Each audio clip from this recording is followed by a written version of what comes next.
ఒక్క లాయర్ ని కొడితే ఆ ఒక్కడి కోసం మొత్తం లాయర్ సమాజమే తరలొచ్చింది. జనవరి 14, 2026 భోగి పండుగ రోజున యూపీలో ఒక టోల్ ప్లాజా దగ్గర ఒక lawyer and toll plaza staff మధ్యలో గొడవ జరిగింది. ఒకవేళ అందులో ఆ లాయర్ తప్పుంటే వీళ్ళు లీగల్ గా వెళ్లొచ్చు. కానీ అలా చేయకుండా ఆ లాయర్ ఒక్కడే ఉండటం చూసి ఆ స్టాఫ్ వాళ్ళు రెచ్చిపోయారు. లాయర్ మీద చేయి చేసుకున్నారు. అతన్ని చాలా కొట్టారు. పైగా సారీ చెప్పు అని గట్టిగా అరిచారు.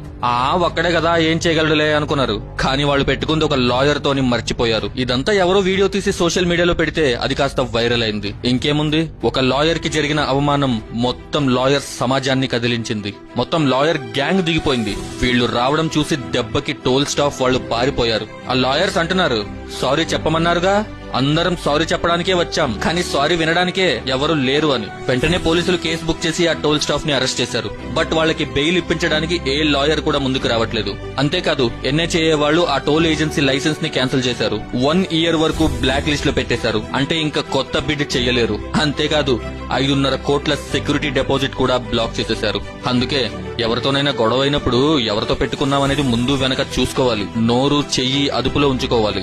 లేకపోతే ఇలాగే 5 నిమిషాల కోపం ఖరీదు 5.5 కోట్లవుతుంది.